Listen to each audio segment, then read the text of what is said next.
పరిశుద్ధ గ్రంథంలో నుండి దేవుని యొక్క వాక్యాన్ని జ్ఞాపకం చేసుకుందాం, చదువుకుందాం. ఎవరైనా ఒకళ్ళు చదవండి. మత్తయి సువార్త 7వ అధ్యాయము 7వ వచనాన్ని చదువుకుందాం. మత్తయి సువార్త 7వ అధ్యాయము 7వ వచనాన్ని చదువుకుందాం. చదవండి. అడుగుడి మీకు ఇవ్వబడును, వెదకుడి మీకు దొరకును, తట్టుడి మీకు తీయబడును. చాలు. ప్రభు అయిన యేసుక్రీస్తు వారు కొండ మీద ప్రసంగంలో చెప్పినటువంటి ఆణిముత్యం లాంటి 3 మాటలు ఇవి. యేసయ్య ఉపమాన రీతిగా దేవుని బిడ్డలకు మాట్లాడిన మాటలు ఇవి.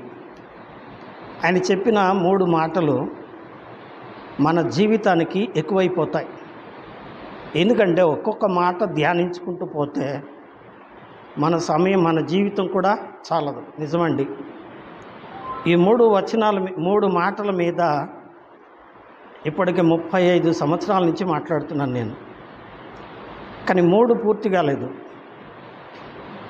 2 గురించి మాట్లాడాను, 2 పూర్తిగా మాట్లాడలేకపోయాను. ఎందుకంటే దేవుని మాటలు చాలా శ్రేష్టమైనవి, విలువైనవి, అద్భుతమైనవి, లోతైన భావము కలిగినవి.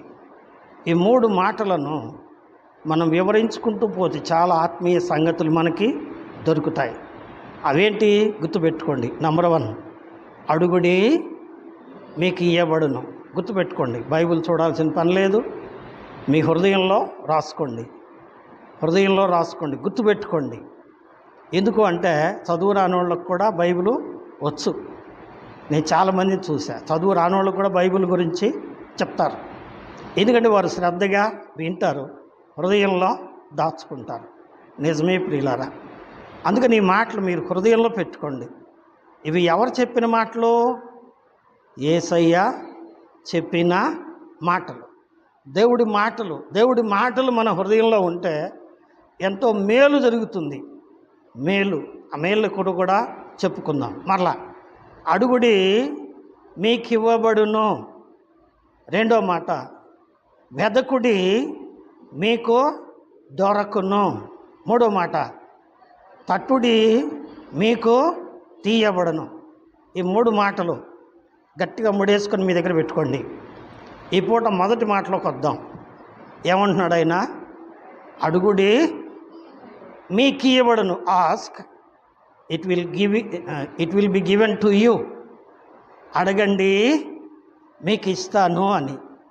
అడగటం ఎప్పుడు అడగాలి? ప్రభు దగ్గర ఉన్నప్పుడు అడగాలి. అందుకనే ఏమండి, 55వ కీర్తనలో ఉంది. నేను బైబిల్ తిరగేపించి సమయం వృధా చేయటం నాకు ఇష్టం లేదు.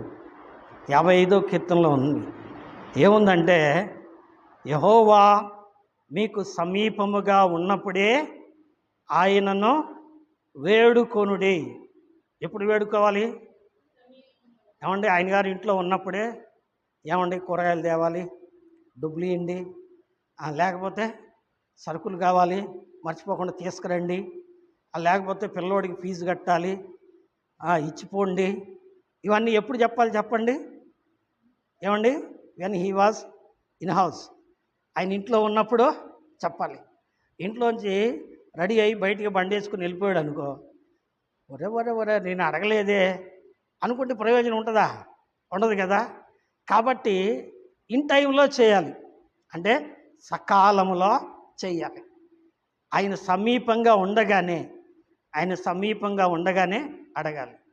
కనుక ప్రియ దేవుని బిడ్డలారా, దేవుడి దగ్గరకు వచ్చి ప్రార్థన చేయాలి. దీన్ని అడగటం అంటే ఏమంటారు? ప్రార్థన చేయటం. ఒక వ్యక్తి తన అవసరం ఉన్నప్పుడు ఎదుటి వ్యక్తిని సహాయమో అడుగుతాడు. అందుకని ఆయన అంటున్నాడు, నన్ను అడగండి నేను మీకు ఇస్తాను. ఏమండి, పదం ఎట్టుంది? ఈజీగానే ఉందా లేదా? నన్ను అడగండి నేను మీకు ఇస్తాను అన్నాడు. ఎవరు అడగాలి? ఎవరు అవసరమో వాళ్ళు అడగాలి. ఎవరిని అడగాలి? ఎవరు ఇయ్యగలరో వాళ్ళని అడగాలి. ఎవరిని పడితే వాళ్ళని అడిగితే ఇస్తారా? చెప్పండి, ఇస్తారా? ఓ రోజున ఏమండి సన్నీటి స్నానం చేసి పొద్దున్నే 4 గంటలకు లేచి ఒక రాయి దగ్గర కూర్చొని తల కొట్టుకుంటున్నా దానికి, నాకు సమాధానం చెప్పు, నాకు సమాధానం చెప్పు అని. చెప్పేనా? చెప్పదుగా.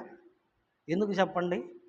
దానికి నోరు లేదు, సాయం చేసే చెయ్యి లేదు. ఎంత తలకాయ బాదుకుంటే ఏం ప్రయోజనం? ఇంతకుముందు చెప్పా, నేను చదువుకునేటప్పుడు హాస్టల్లో ఉండగా ఒక దొంగతనం నా మీద పడింది. అందుకోసం 7 రోజులు ఉపవాసం ఉన్నా. సన్నీళ్లతో స్నానం చేసి ప్రతిరోజు వెళ్ళి ఏమండి 4 గంటలకు లేచి సన్నీళ్ళ స్నానం చేసి గిరగిరగిరగర తిరిగి తలకాయ ఆమెన కొట్టుకుంటా ఉండేవాడిని, నాకు సమాధానం చెప్పని. చివరికి చెయ్యి నేరం నా మీదే పడింది. ఏమండి, చివరికి చెయ్యి నేరం ఎవరి మీద పడింది? నా మీద. ఎందుకు తెలుసా? సాయం చేసేది కాదు. కాబట్టి సాయం చేసే వాళ్ళని అడగాలి. ఏమండి, అందుకే ప్రభు అంటున్నాడు, అడుగుడి మీకు ఇయ్యబడును. ఇందులో 2 తలంపులు ఉన్నాయి. అడగాలి. ఎవరిని అడగాలి? ఎవరు ఇవ్వగలరో వాళ్ళని అడగాలి. రెండవది, ఎలా అడగాలి?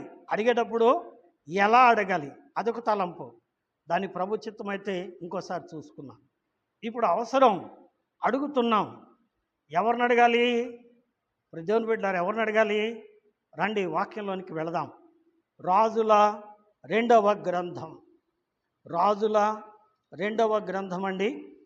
రాజుల 2వ గ్రంథం 4వ అధ్యాయము. రాజుల 2వ గ్రంథం 4వ అధ్యాయము. 4వ అధ్యాయం అండి. మొదటి నుంచి మనం విందాం. 308వ పేజీ పాత నిబంధన. అంతటా ప్రవక్తల శిష్యులలో ఒకని భార్య, నీ దాసుడనైన నా పెనిమిటి చనిపోయెను, అతడు యెహోవా యందు భయభక్తులు గలవాడై ఉండెనని నీకు తెలిసేయున్నది. ఇప్పుడు అప్పులవాడు నా 2 కుమారులు తనకు దాసులుగా ఉండుటకై వారిని పట్టుకొని పోవుటకు వచ్చియున్నాడు అని ఎలీషాకు మొరపెట్టగా. ఏమండి, ఎవరిని అడుగుతుంది ఈమె? వాస్తవానికి ఈమె ఎవరు? ఏమండి, ఒక ప్రవక్త శిష్యుని భార్య. ప్రవక్త శిష్యుని భార్య. ప్రవక్త దైవజనుడు, ప్రవక్త శిష్యుడు దైవజనుడే. ఆ ఇంట్లో యజమానుడు ఏమైపోయాడండి? చనిపోయాడు. పోతూ పోతూ ఆయన చేసిన ఘనకార్యం ఏంటంటే, ఏం చేసిపోయాడు చెప్పండి? అప్పు చేసి పోయాడు. అప్పు చేసి పోతే ఆ అప్పు ఆయనతో పోయిందా? మనలో చాలామందికి అప్పు అంటే భలే తొందర. ఏమండి, నీకు అంత భయం అయ్యా, పద్దానికి భయపడతావు నువ్వు అంటది మా ఆవిడ. అప్పు అంటే నాకు అంత భయం. ఏమండి, ఎందుకో తెలుసా? అది మనతో పోదు. పోనీ మన బిడ్డతో పోయిద్దా? అట్ట పోదు. మనం చేసిన అప్పు బిడ్డ తరానికి వస్తుంది. కట్టగలిగితే సరి, కట్టలేకపోతే అబ్బా ఎంత కష్టమో. ఏమండి, కాబట్టి ప్రియులారా, అప్పు చేసిపోయాడు ఆయన. అప్పు చేసిపోతే అప్పులోళ్ళు వచ్చారట. అప్పులోళ్ళు వచ్చి ఏం చేశారు? అమ్మా, డబ్బు కడితే సరి, లేకపోతే నీ 2 కొడుకులు మాకి మేము వాళ్ళ చేత పని చేయించుకొని అంటే ఆ పదం బాగాలేదు. సరైన పదం ఏం చెప్పండి? వాళ్ళ చేత బానిసత్వము చేయించుకొని, అంతే కదా. మనం చేసిన అప్పుకు మన బిడ్డలు ఏమవుతున్నారు? బానిసలు అవుతున్నారు. మనం చేసిన తప్పుకు మన బిడ్డలు ఏమవుతారు చెప్పండి? బానిసలు అవుతారు. నిజమే. ఏమండి, మనం చేసిన తప్పు, తల్లిదండ్రులు చేసిన పాపం ఎవరికి వస్తుంది చెప్పండి? బిడ్డలకు వస్తుంది. కనుక ఏం చేయాలి? మనం పవిత్రంగా బతకాలి. మన బిడ్డలకు పవిత్రమైన జీవితాన్ని ఇవ్వాలి. ఎందుకంటే అప్పు తప్పిపోదు, పాపం కూడా తప్పిపోదు. గుర్తుపెట్టుకోండి, ప్రతి ఒక్కరం గుర్తుపెట్టుకోవాలి. మన బిడ్డలకు మనం ఏమి ఇవ్వాలి అంటే ఆశీర్వాదం ఇవ్వాలి, కానీ శాపాన్ని ఇవ్వకూడదు. అప్పు చేసామా, ఆడికి అప్పే ఇస్తాం. వాడు ఏమంటాడు, ఆడు అప్పు చేసి చచ్చాడు, నాకు ఇది ఒక సావు అయిపోయింది అంటాడు. కాదండి, మనం పాపం చేసి చనిపోయామా, మన పాపం మన బిడ్డ మీదకి శాపంగా వస్తుంది. ఏమండి, శాపంగా వస్తుంది. అవును ప్రియులారా, చాలామంది తల్లిదండ్రుల పాపం చేసిన పాపాన్ని అనుభవిస్తూ ఉన్నారు. కాబట్టి ఏం చేయాలి? భయము నుండి పాపము చేయకూడదు, పాపాన్ని విడిచిపెట్టాలి. ఇప్పుడు వెనక్కి వద్దాం. ఆమె అంటుంది, అయ్యా అప్పు చేసి ఆయన చనిపోయాడు, ఇప్పుడైతే అప్పులోళ్ళు నా 2 కుమారులను తీసుకెళ్తామంటున్నారు, కాబట్టి నువ్వు నాకు ఏదైనా సాయమో చేయయ్యా అని అడుగుతుంది. ఎవరిని అడుగుతుంది? దైవ సేవకుడిని అడుగుతుంది. ఏమండి, దైవ సేవకుడు. ఈయన దగ్గర డబ్బు ఉంటుందా? చెప్పండి. ఏమండి, దొంగోడు మీ ఇంటికి వస్తే పావలా దొరుకుద్ది, మా ఇంటికి వస్తే ఏమన్నా దొరుకుద్దా? ఏముండదు. ఏం దొరుకుద్ది చెప్పండి? బైబిల్ దొరుకుద్ది. పాస్టర్ గారి ఇంటికి వస్తే ఏం దొరుకుద్దండి? బైబిల్ దొరుకుద్ది. ఎందుకంటే పాస్టర్ గారి దగ్గర ఏమీ ఉండదు. ఎవరు ఏ ముద్ద వేస్తే ఆ ముద్ద తిని హాయిగా పడుకోవటమే పాస్టర్ గారి పని కదండి. ఏ పూట కాపోటే పాస్టర్ గారు. మిగిలించుకునేవాడు కాదు, మూట కట్టుకునేవాడు అంతకంటే కాదు. అలాగైతే ఆయన దగ్గరకు వచ్చింది ఈవిడే. ఆయన దగ్గరకు వచ్చి అడుగుతుంది, ఏమని? అప్పులోళ్ళు వచ్చారయ్యా, మా 2 బిడ్డల్ని తీసుకెళ్ళాలంటున్నారయ్యా, నాకు సాయం చేయ్యా అంటది. ఒకవేళ ఆమె ఆలోచన ఏమై ఉండొచ్చు? ఈయన గారికి రాజు బాగా విధేయుడు కదా, రాజుగారిని అడిగి ఏమైనా డబ్బు ఇప్పిస్తాడేమో అనుకుందేమో కదండి. ఇప్పియచ్చు. ఎందుకంటే దైవ సేవకుడు చెప్తే రాజుగారు ఇవ్వనువచ్చు. ఏమండి, దైవజనుడు చెప్తే రాజులు ఆనాడు పాటించేవాళ్ళు. అయితే ఈయన గారు ఏమంటున్నారు? తర్వాత మాట చూద్దాం. తర్వాత మాట ఏమంటున్నాడు? ఎలీషా 2వ వచనం, నా వలన నీకేమి కావాలెను? నీ ఇంటిలో ఏమి ఉన్నదో అది నాకు తెలియజేయమని చెప్పాను. ప్రియులారా, 2 ప్రశ్నలు ఒకేసారి వేసాడు ఆయన. 2 ప్రశ్నలు. ఏమండి, మొదటి ప్రశ్న ఏంటి? నా వలన నీకేమి కావాలి? ఏం కావాలి చెప్పు. 2వ ప్రశ్న అంటే దానికి జవాబు రాకముందే 2వ ప్రశ్న వేస్తాడు. ఆ 2వ ప్రశ్న ఏంటి? నీ దగ్గర ఏముంది? ఏమండి, నిజమే ప్రియులారా, దేవుని సన్నిధిలో ప్రార్థన చేస్తున్నప్పుడు దేవుని సన్నిధిలో దేవుని దగ్గర నుంచి వచ్చిన మాటలు ఇవి. ఏమంటున్నాడు? మొట్టమొదటి మాట, నా దగ్గర నుంచి నీకు ఏం కావాలమ్మా అన్నాడు. 2వది ఏమన్నాడు? నీ దగ్గర ఏముంది? చాలా ఆశ్చర్యం. అరేరు మొహమాడా, బుద్ధి లేక నీ కాడికి వచ్చాను, నాకేదైనా సాయం చేస్తావు? సాయం అంటే ఏముంటుంది? అప్పులోళ్ళు వచ్చారంటే ఏం కావాలా? అప్పు తీర్చడానికి డబ్బు కావాలా, అంతేగా. ఆ మాత్రం కూడా తెలియదా? దైవజనుడివి బుద్ధి లేనివాడా అన్నదండామా? అనలేదు. ఏమండి, ఎందుకంటే ప్రవక్తల శిష్యుని భార్య, కొద్ది గొప్ప వాసన ఉంది, దేవుడు వాసన ఉంది. అందుకనే ఆమె ఏం చేసింది చెప్పండి? తర్వాత మాట ఆమె ఏం చేసింది? అందుకు ఆమె, నీ దాసురాలనైన నా ఇంట్లో నూనె కుండ ఒకటి ఉన్నది, అది తప్ప మరేమీయో లేదని. చాలా విచిత్రమైన ప్రశ్నలు, విచిత్రమైన సమాధానాలు ఇవి కదా. ప్రశ్న ఏం వేసాడు ఆయన? అమ్మ నీకేం కావాలి? 2వ ప్రశ్న ఏం వేశాడు? నీ దగ్గర ఏముంది? ఏమేం చేసింది? గొనుక్కోకుండా సణుక్కోకుండా. మనమైతే ఏమంటాం? డబ్బులు కావాలరా అయ్యా, నీ వస్తే ఏదైనా దారి చూపిస్తావు అనుకుంటే నీ దగ్గర ఏముందని అడుగుతున్నావు. బలివడు దొరికావురా నాయన, సణుక్కుంటాం, కొనుక్కుంటాం. కానీ తడుముకోకుండా సమాధానం చెప్పింది ఆమె. ఏమండి, ఏమని సమాధానం చెప్పింది? నీ దాసురాలునైనా నా ఇంట్లో ఏముందంట?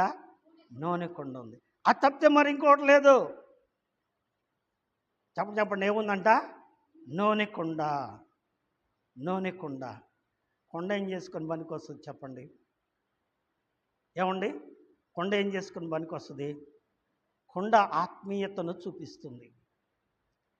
వాస్తవానికి కొండ అంటే ఏంటి? రండి వాక్యంలోనికి వెళదాం. కొండ అంటే ఏంటి? యెషయా గ్రంథం 64 అధ్యాయము 8వ వాక్యం విందాం. యెషయా గ్రంథం 64 అధ్యాయము.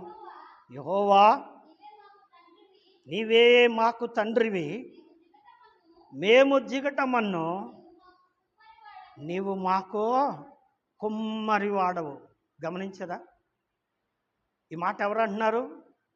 యెషయా ప్రవక్త అంటున్నాడు, యెహోవా మేము జిగటమన్ను, నీవే మాకు కుమ్మరివి. మేము జిగటమన్ను. ఇప్పుడు రండి 18వ అధ్యాయము 20వ గ్రంథం 5వ వాక్యం విందాం. 5వ వాక్యం చదువుతారా? 20వ గ్రంథం 18వ అధ్యాయము 5వ వాక్యం విందాం.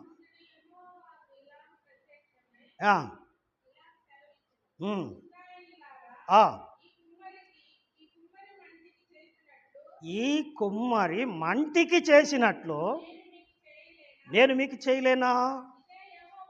ఇదే యెహోవా వాక్కు. జిగటమన్ను కుమ్మరి చేతిలో ఉన్నట్టుగా ఇశ్రాయేలులారా. ఎస్, గమనించారా? ఆ అధ్యాయం 18వ అధ్యాయం అంతా చదువుకోండి. మొదటి 10 వచనాలు చదువుకోండి.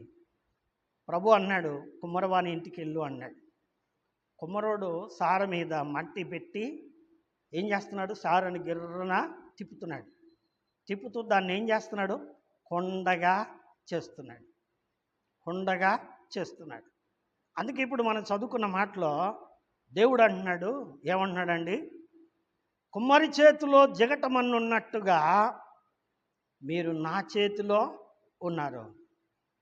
కుమ్మరివాడు జిగటమన్నుతో ఏం చేస్తున్నాడు చెప్పండి? కుండలు చేస్తున్నాడు. ఏమండి? కుండలు చేస్తున్నాడు.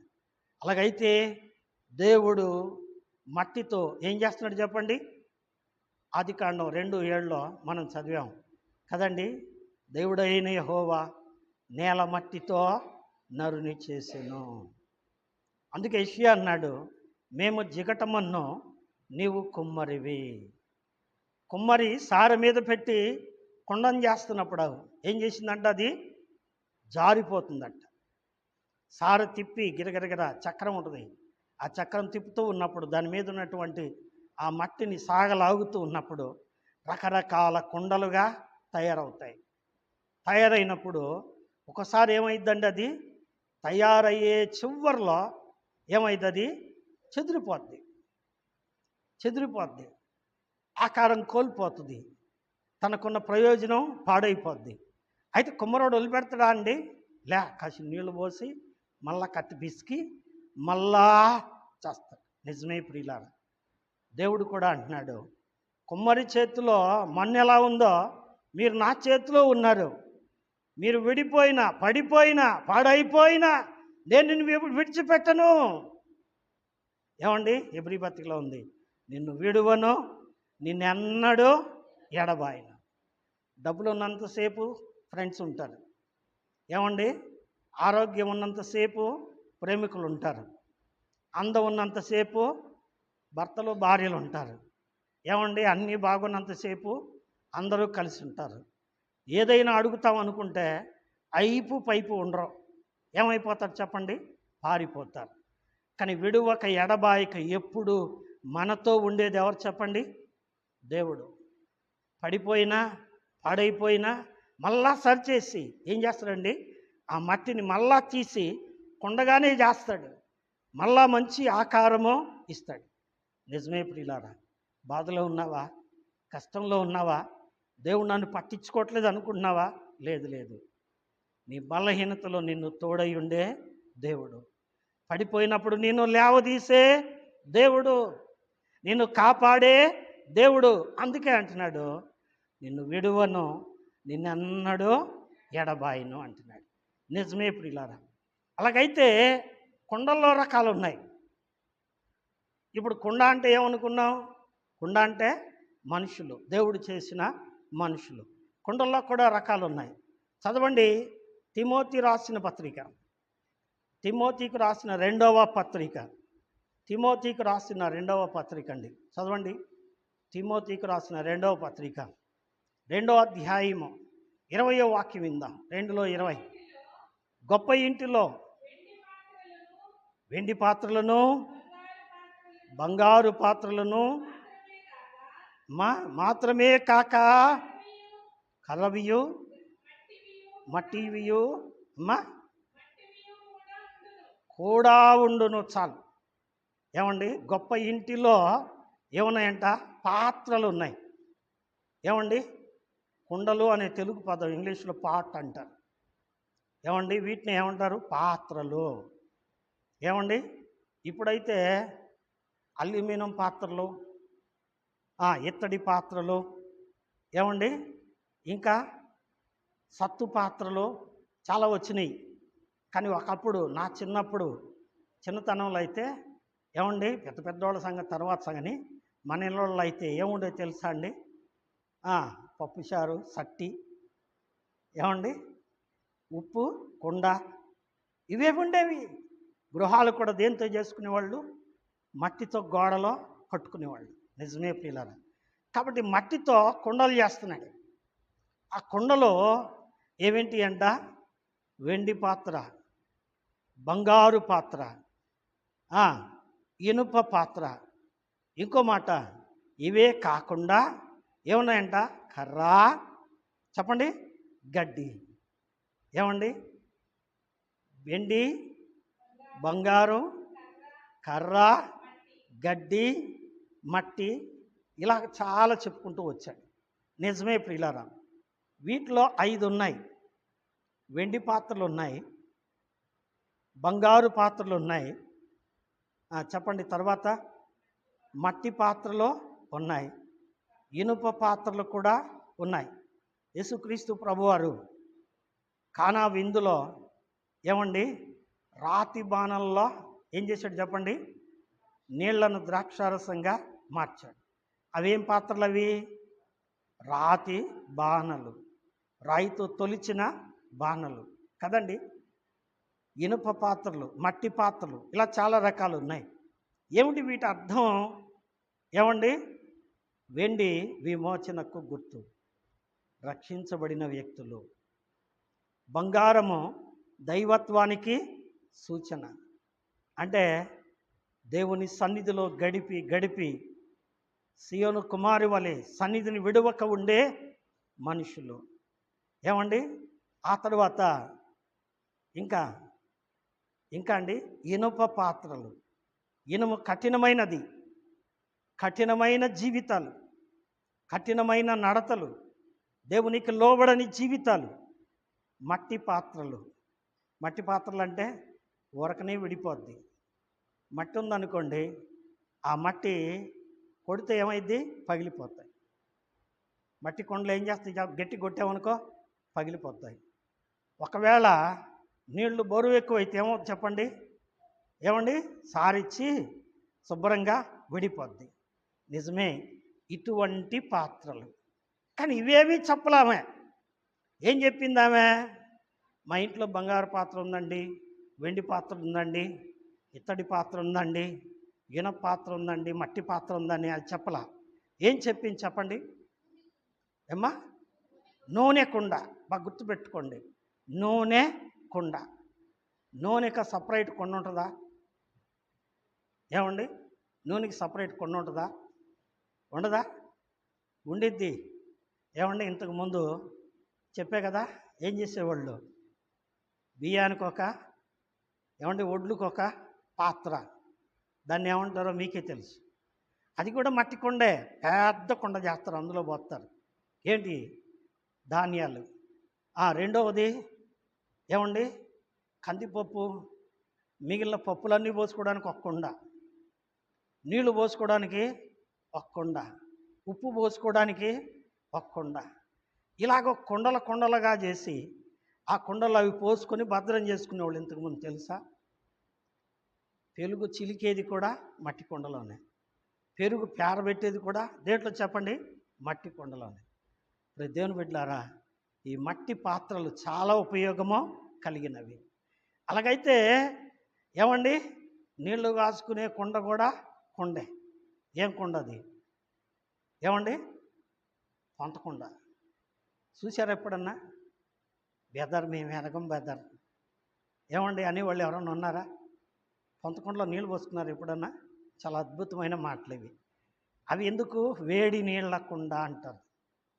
సరే వెనక్కి వద్దాం, చాలా సమయం వృధా అవుతుంది. అలాగైతే ఈమె చెప్తుంది, నీ ఇంట్లో ఏముందా అమ్మా అంటే, ఏముందండి? నూనె కుండ ఉందట. ఏమ్మా ఏముంది? నూనె కుండ ఉంది. ఈ నూనె కుండ ఉంది అని చెప్పినప్పుడు ఆయన ఏం చెప్పాడండి? ఏం చెప్పాడు అంటే, అమ్మా నీ పిల్లల్ని పంపించు, ఇరుగు పొరుగు వాళ్ళ ఇళ్ళకి పంపించు. వాళ్ళ ఇళ్ళలో ఉన్న ఖాళీ పాత్రలన్నీ, వాళ్ళ ఇళ్ళలో నూనె కుండలు లేవా? ఉన్నాయో లేవో తెలియదు. ఏం తీసుకురమ్మన్నాడు?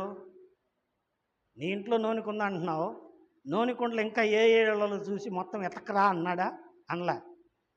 ఇరుగు పొరుగు ఖాళీ కుండలన్నీ ఎరువు తెచ్చుకోండి. తెచ్చుకొని ఏం చేయమన్నాడు చెప్పండి? సమయం వృధా అవుతుంది. తెచ్చుకొని ఏం చేయమన్నాడండి? ఈ నూనె కుండలోది ఏం చేయమన్నాడు? దాంట్లో పోయండి. దానికి ముందుగా ఏం చేయాలి? కుండలన్నీ తెచ్చుకొని లోపల గడిపెట్టుకొని ఏం చేయాలి? లోపల గడిపెట్టుకొని ఏం చేయాలి? ఈ నూనె దాంట్లో పోయాలి. ఇంతకీ ఆ కుండలో నూనె ఉందా లేదా? ఆ ఇంట్లో ఉన్న కుండలో నూనె ఉందా లేదా? ఆలోచించి చెప్పండి. ఉంటే ఆయన చెప్పేది ఏముంది చెప్పు? ఒకవేళ అంతకుముందు ఆ కుండలో నూనె ఉంటే ఆయన చెప్పాలా? ఏమో తోడు పోసుకొని గిన్నెల నిండా పోసుకొని తీసుకెళ్ళి అమ్ముకొని డబ్బులు చేసుకొని బాకీలో తీర్చుకోదు. ఏమండి? మరి లేనప్పుడు నూనె కుండ అనేది ఎట్ట చెప్పింది?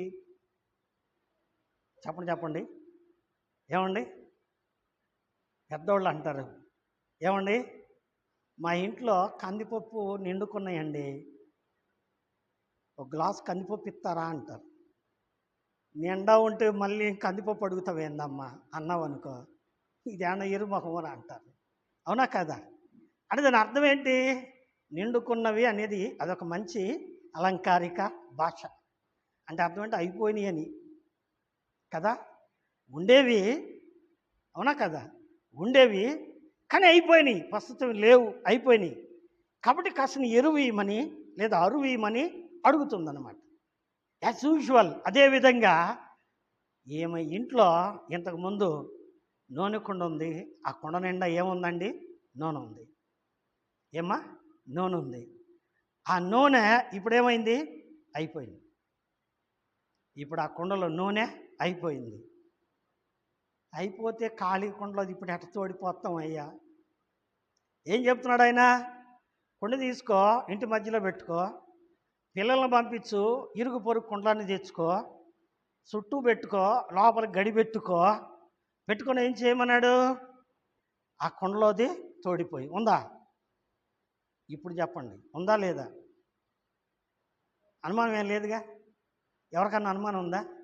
ఇంతకు ఆ కుండలో నూనె ఉందా లేదా? ఉందా? ఉంటే తోడిపోసుకోవచ్చుగా. ఇంకా ఆయన అడగటం దేనికి? ఏమండి? లేదు. ఇప్పుడు ఎట్లా తోడిపోస్తారు? ఏ రకంగా తోడిపోస్తారు? ఇదొక ఆత్మీయ అర్థం అండి. కుండె మనమైతే, కుండె ఎవరు చెప్పండి? మనం. అందుకని ఇందాక చెప్పా, యెషయా అన్నాడు, యెహోవా నీవు కుమ్మరివి, మేము జిగటమన్నం, మేమందరము నీ చేతి పని.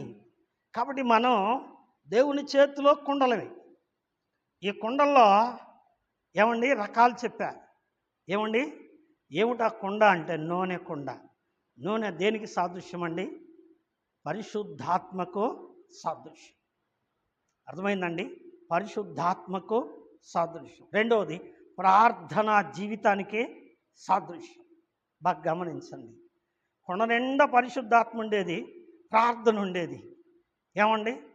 ఒకప్పుడు పొద్దుగూకుల చర్చిలోనే పొద్దుగూకుల పాస్టర్ గారితో, అబ్బా ఆయన దగ్గరకు పాకపోతే వాక్యం తెలియదుగేమో, ఎంటపడదాం, నేర్చుకుందాం. ఏమండి? ఎప్పుడెప్పుడు ఏ ఊరు పోతాడా, ఆయన వెనకాల పోయి దేవుని మాటలు విందామా ఆశ. నిజమండి. నేను నాతో పాటు ఉన్న దైవజనుడు మీకు అందరికీ తెలుసు, ఆయన ఎంట పిచ్చి కుక్కలాగా తిరిగాను నేను. ఎవరండి? మధుబాబు గారు. ఎందుకు తెలుసా? ఆ నూనె తోడి పోసుకుందామని. ఏ నూనె? పరిశుద్ధాత్మనే నూనె. నూనె అక్కడ నిండుగా ఉంది, ఇక్కడ కొద్దిగా ఉంది. అది తోడు పోసుకోవాలి. తోడు పోసుకోవాలంటే ఏం చేయాలండి? ఎంటపడాలి. నిజమే. ఇప్పుడు ఆ నూనె కుండలో లేదు కదా అన్న, లేదు, నిజమే. ఒకప్పుడు ప్రార్థన చేసే అమ్మ, ఒకప్పుడు కుటుంబ ప్రార్థన చేసే కుటుంబం, ఒకప్పుడు దేవుని సేవ చేసే కుటుంబం, ఒకప్పుడు ప్రతి మీటింగ్కి వచ్చే కుటుంబం, ఒకప్పుడు సండే స్కూల్కి వచ్చే పిల్లలు, ఒకప్పుడు ఆరాధనకు వచ్చే బిడ్డలు, ఒకప్పుడు స్త్రీల కూటంలో ఎక్కువగా పాటలు పాడే పిల్లలు. ఇప్పుడేమయ్యారు? తీరడంలా. ఏమైంది చెప్పండి? నూనె తగ్గిపోయింది. నూనె అంటే ఆత్మ నడిపింపు ఏమైంది? తగ్గిపోయింది. ఆత్మీయత ఏమైపోయింది? తగ్గిపోయింది. ఆత్మీయతలో బలహీనపడుతున్నాం. అందువల్ల ఏమవుతుంది చెప్పండి? ఏమండి యాకోబు అంటాడు, దేవునికి లోబడి ఉండుడి, అపవాదిని ఎదురించుడి. దేవుడికి లోబడకపోతే ఏమైంది చెప్పండి? అపవాది వచ్చి మీద పడతాడు. అందువల్ల ఏమైంది? ఏందో అన్న ఒకటే కష్టాలు, ఒకటే శ్రమలు, ఒకటే బాధలు, ఏమీ చెప్పేదిలే నా సంగతిని. కారణం ఏంటంటే ఆత్మీయత తగ్గింది. ఈ నూనె యొక్క గొప్ప అర్థం ఏంటంటే ప్రభు చెప్పిన మాట చదవండి. మత్తయి సువార్త 6వ అధ్యాయము 6వ వాక్యం విందాం. చదవండి. మత్తయి రాసిన సువార్త 6వ అధ్యాయము 6వ వాక్యం. నీవు ప్రార్థన చేయనప్పుడు, బాగా వినాలి, తీయండి. మత్తయి సువార్త 6వ అధ్యాయం 6వ వచనం, లేదా వినండి ఓపిక చేసుకొని శ్రద్ధతో. మీరు మాట్లాడుకోవద్దు, ఫోన్లకి వెళ్ళి చూడొద్దు, పిచ్చిగా అటు ఇటో తిరగొద్దు. దేవుని సన్నిధిలో అది మంచి లక్షణమో కాదు. బాగా వినండి. ఏమంటున్నాడు యేసయ్య? నీవు ప్రార్థన చేయనప్పుడు ఏం చేయాలి? గదిలోకి వెళ్ళాలి. ఈ కుండ ఏంటి చెప్పండి? ప్రార్థనా గది. ఏమ్మా ఏం చెప్పండి? ఇది ప్రార్థనా గది. ఈ ప్రార్థనా గది మన ఇంట్లో ఉందా? మన ఇంట్లో ప్రార్థనా గది ఉందా? ఏమండి ఆయన అడిగింది అదే. ఇంతకు నీ ఇంట్లో ఏముందమ్మా అంటే, ఏముంటాయండి? అప్పులు ఉంటాయి. ఏముంటాయి చెప్పండి? రేడియో ఉంది, టీవీ ఉంది, లేకపోతే ఫ్రిడ్జ్ ఉంది, లేకపోతే కూలర్ ఉంది. ఇవి అన్నీ ఏమీ చెప్పలేదమ్మా. ఏముంది? నూనె కుండ ఉందండి. వాస్తవానికి నూనె కుండే అది, కానీ అందులో నూనె నిండుకుంది. అందుకని ఏం చేయాలా? ఇప్పుడు దేవుని మాట వినాలి. ఆ నూనె కుండను తెచ్చి మధ్యలో పెట్టాలి. పెట్టి ఏం చేయాలా? ఇరుగు పొరుగు అంతా పోగేయాలి. పోగేసి ఏం చేయమన్నాడు? నీవు ప్రార్థన చేయనప్పుడు ఎంటర్ యువర్ రూమ్, గదిలోకి వెళ్ళు. ఏమండి? ఆ అన్నకు చెప్పి, ఈ అక్కకు చెప్పి, అది అట్ట అయింది అక్క, ఇది ఇట్ట అయింది తమ్ముడా, ఆ అన్నకు చెప్పావు, ఈ అన్నకు చెప్పావు, ఓడన్న తీర్చినాడా నీ బాధ కదండి. అందరికి చెబుతాం కానీ దేవుడికే చెప్పం. అతి ముఖ్యంగా పాస్టర్ గారికి అసలు చెప్పం. ఎందుకు చెప్పండి? ఏమండి? కొంతమందికి డౌట్లు. ఎందుకంటే ఆడు వాక్యం చెప్తే ఆడేడ చెబుతాడేమో కదా. ఆడు వాక్యం చెప్తే ఆడేడ చెప్పే ముందు ఏం చేస్తాడు చెప్పండి? ప్రార్థన చేస్తాడు. నీకు కుదరట్లేదు, నీకు ప్రతిగా అతడు ఏం చేస్తాడు? ప్రార్థన చేస్తాడు. నీ కష్టంలో, నీ శ్రమలో, నీ ఇబ్బందిలో, నీ కరువులో నీకు కావాల్సిందేంటి? The important need is prayer. ఆ నూనె ఏంటి చెప్పండి? ప్రార్థన. నువ్వు ప్రార్థన చేయాలి. నీకు తీరకపోతే పాస్టర్ గారికి చెప్పాలి. డైరెక్ట్గా నువ్వు అడిగితే ఇంకా మంచిది. తీరుబాటు రావటల్లా, ఆత్మ నడిపింపు రావటల్లా. ఎందుకు రావట్లేదు చెప్పండి? ఒక ఇంట్లోనంట, బైబిల్లో ఉన్న కథే, ఒక ఇంట్లోనంట ఒకప్పుడు దయ్యం ఉండేదట. దాన్ని ఎల్లగొట్టేశారు, ఇల్లంతా ఊడిచాడు, శుభ్రం చేశారు. ఏమండి? ఇప్పుడు ఆ దయ్యం ఏం చేసింది? ఆడాయడ తిరిగి, ఆడాయడ కంటే ఇంతకుముందు ఇల్లులే బాగుంది అనుకొని మరలా తిరిగి వచ్చిందంట. వచ్చినప్పుడు ఏమైంది చెప్పండి? కుదట్ల లోపలికి రావటానికి కారణం ఏంటండి? ప్రార్థన ఉంది. అప్పుడు ఏముంది? ప్రార్థన ఉంది. ఇప్పుడు ఏం చేసింది చెప్పండి? మరి 7 దెయ్యాలని పోగు చేసుకుందట. ఏం చేసింది చెప్పండి? దానికి తోడు మరి 7 దెయ్యాలని పోగేసుకొని వచ్చి ఫైట్ చేసింది. ఓడిపోయాం. మరలా ఏం చేసాం చెప్పండి? దేవునికి దూరం అయిపోయాం. ఆ ఇల్లు దయ్యాల కంపైంది. దయ్యాలంటే ఏంటి? పొదుగూకులు తగాదలు, పొదుగూకులు అరుచుకోవటం, పొదుగూకులు తిట్టుకోవటం, ప్రార్థన లేదు, వాక్యం లేదు, సమాధానం లేదు, సంతోషం లేదు, ఆనందము లేదు, నీతిమంతుల గుడారములో రక్షణ సునాద గీతాలు వినపట్టం లేదు, అరుచుకోవటమే, గొడవలు పెట్టుకోవడం, ఓ గోల. కారణం ఏంటంటే వచ్చినాయి, పోయినాయి కత్త మళ్ళీ వచ్చినాయి. అందుకని ఏమైంది? కొండ అడుగు పట్టింది. కొండ అడుగు పెట్టింది. అందుకని ఏం చేయాలి? ఇప్పుడు దైవజనుడు చెప్పిన మాట వినాలి. వినేం చేసింది? ఆయన మాట ప్రకారము చేసింది. ఏం చేసింది చెప్పండి? కొండ మధ్యలో పెట్టింది. కొండలన్నీ తీసుకొచ్చి కొడుకులకి తలుపులు వేయరా అని చెప్పింది. వేసారు. ఇంకెవరన్నా అన్నారా? ఇంకేమి లేవు అన్నారు. ఇప్పుడు ఆ కుండలోది తోడి పోస్తుంది. మళ్ళీ అడుగుతున్నా, ఇంతకుముందు ఉందా లేదా? ఏమండి? ఏందన్నట్టు చెప్తావు? నువ్వు పోయి చూసి వచ్చావా? ఏంది? ఏమండి? నువ్వు పోయి చూసి వచ్చావా? ఆ రోజుల్లో నువ్వేమన్నా ఉన్నావా అంటారా? అనరండి? అనాలని ఉంది. కానీ వెంకటరావన్న ఏమన్నా అనుకుంటాడేమోనని ఎవరేమి అంటారు, మౌనంగా వింటున్నారు. అలాగైతే నేను చూసి వచ్చా, మీకు చూపిస్తా. ఇప్పుడు ఏం చేస్తాను చెప్పండి? మీకు చూపిస్తా. చదవండి పరిశుద్ధ గ్రంథంలో నుండి, దేవుని యొక్క వాక్యంలో నుండి జ్ఞాపకం చేసుకుందాం.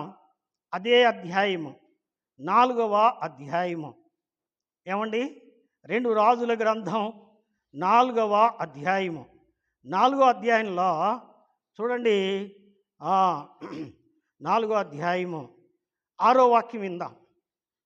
పాత్రలన్నీ నిండిన తరువాత ఇంకా పాత్రలు తెమ్మని ఆమె తన కుమారులతో చెప్పగా వాడు మరేమీ లేవని చెప్పాను. అంతలో నూనె ఎక్కడి నుంచి నిలిచిపోయింది?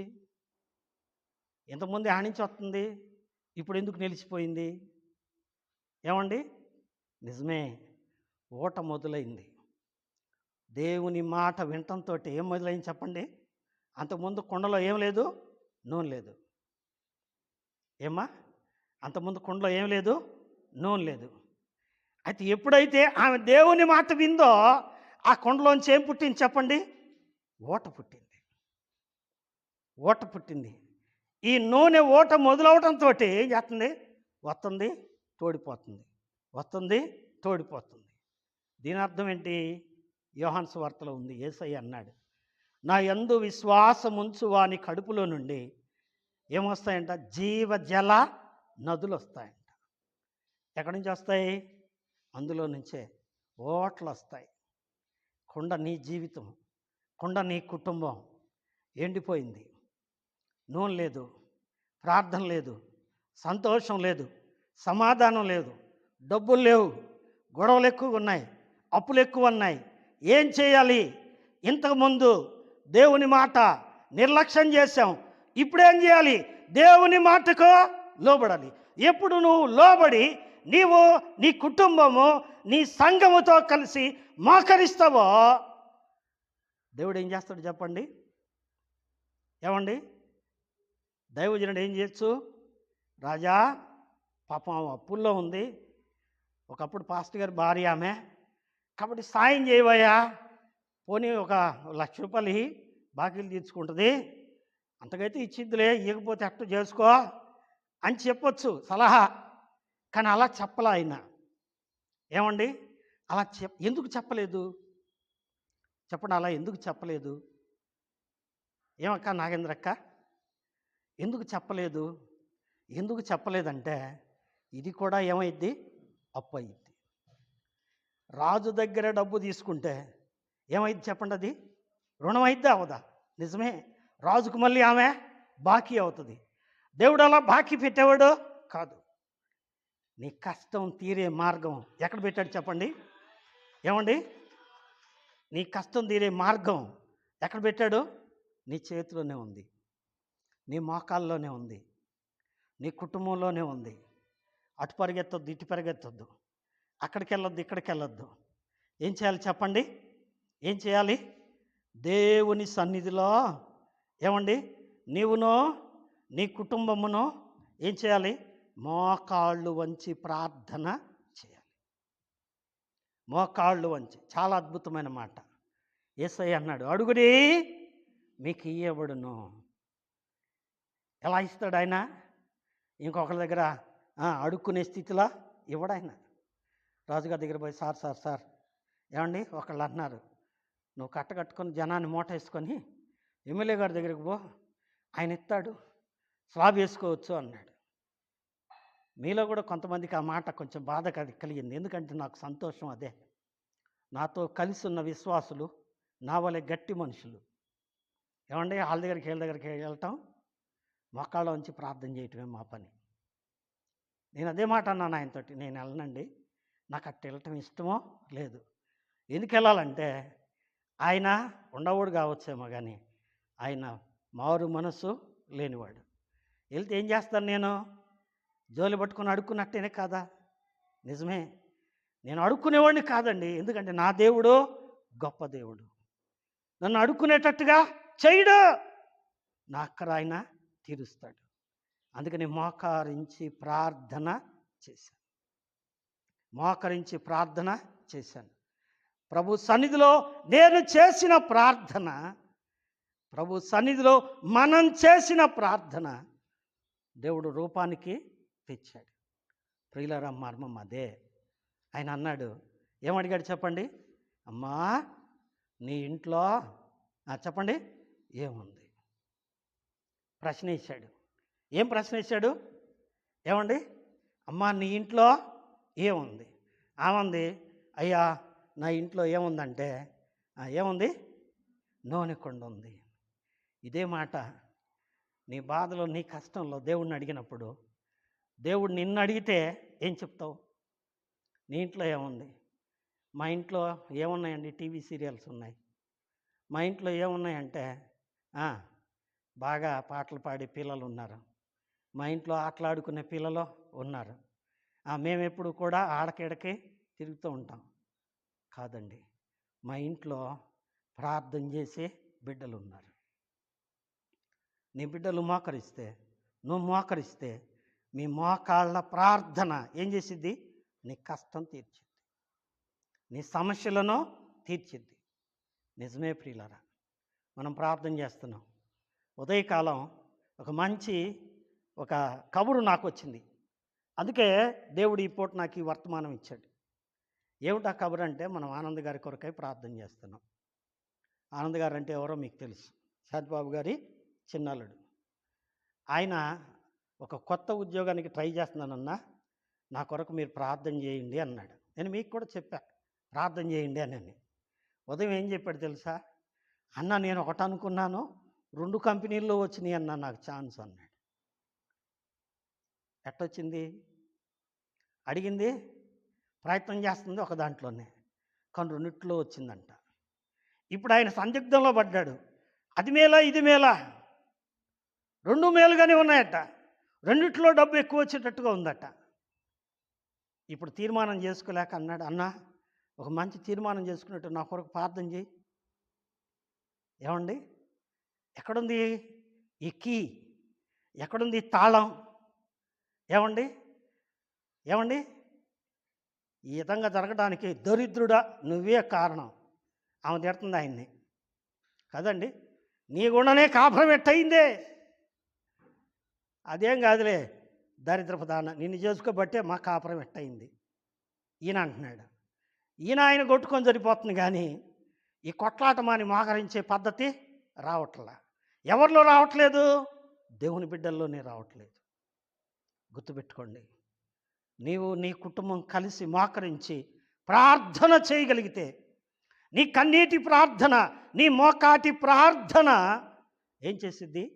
నిన్ను గొప్పవాడిగా చేసిద్ది. ఏమండి? ఇప్పుడు చదవండి మత్తయి సువార్త 6వ అధ్యాయము 6, 7 వచనాలు విందాం. చదవండి మళ్ళీ. నీవు ప్రార్థన చేయనప్పుడు నీ గదిలోనికి వెళ్ళి తలుపు వేసుకొని రహస్యమందు చూచు తండ్రికి ప్రార్థన చేయము. అప్పుడు రహస్యమందు చూచు నీ తండ్రి నీకు ఎవరు సాయం చేస్తారు మనకి? ఏమండి? మనుషులను నమ్ముకున్నట్టు కంటే యెహోవాను ఆశ్రయించుట మేలు. రాజులను నమ్ముకున్నట్టు కంటే యెహోవాను ఆశ్రయించుట మేలు. ఈ పూట వాక్యం వింటున్న మనలో కష్టాలు ఉన్నాయి, శ్రమలు ఉన్నాయి. చాలామంది అంటాం, ఏమండి అన్నా మా బాధలు నీకేం తెలుసులే అన్న. నిజమే ప్రియులారా, గమనించండి. నేను అతిశయంగా చెప్తున్నా, ఒక దేవుని సేవకుడుగా, మామూలు ఒక విశ్వాసిగా, నిజంగా వాస్తవంగా ఒక మనిషిగా నేను పడ్డ కష్టాలు మీరు ఎవరు పడలేదు. తెలుసా మీకు? నేను డిగ్రీ చదువుతున్నాను. కొన్ని వారాల పాటు ఉదయం ఒక బీర్ బాటిల్ నిండా మంచినీళ్ళు, మధ్యాహ్నం ఒక బీర్ బాటిల్ నిండా మంచినీళ్ళు, ఎవరో తాగి పడేసిన సీసా తెచ్చుకొని కడుక్కొని అందులో నీళ్ళు నింపుకొని పొద్దున ఒక సీసా, మధ్యాహ్నం ఒక సీసా, మాటిపూట ఒక సీసా. ఎందుకో తెలుసా?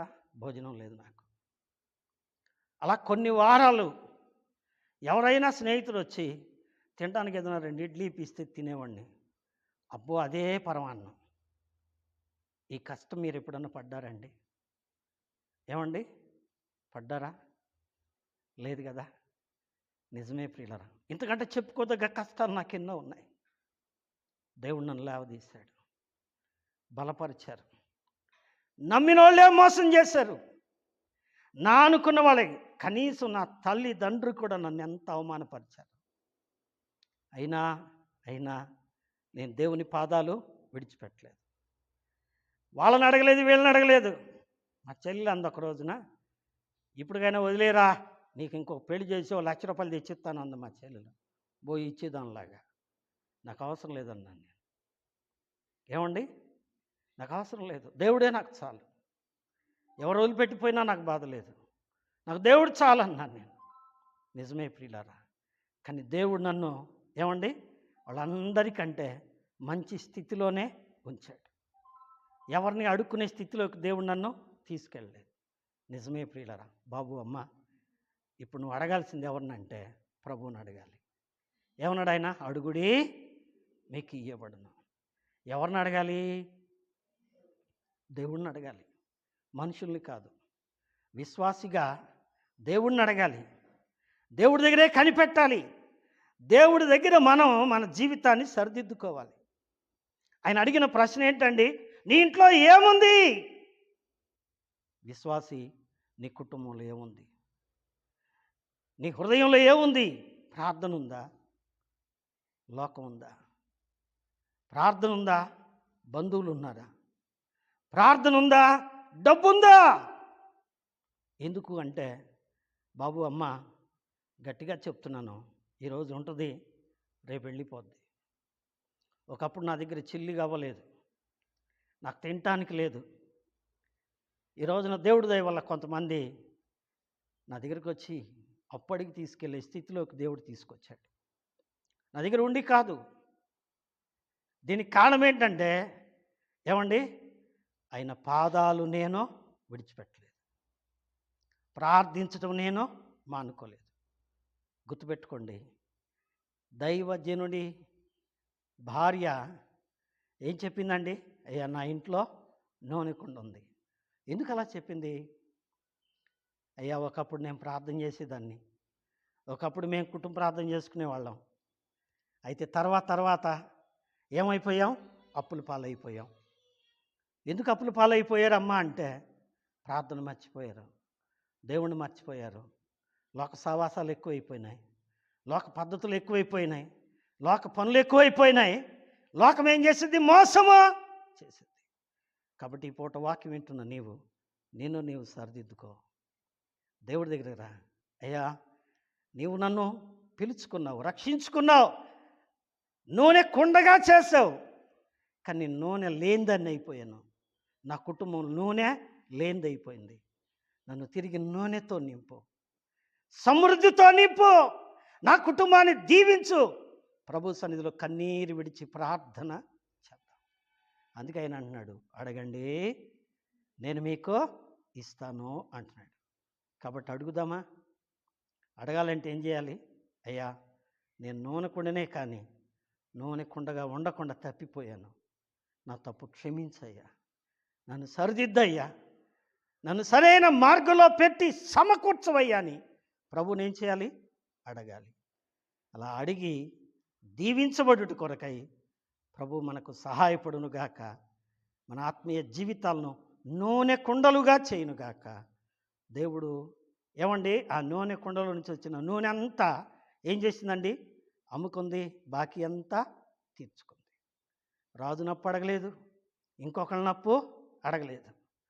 ఆమె ఇంట్లో నుంచే నూనె తెచ్చుకుంది, ఆ నూనె అమ్ముకుంది, ఆ డబ్బుతో బాకీలు తీర్చుకుంది, గొప్పగా సంతోషంగా బ్రతికింది.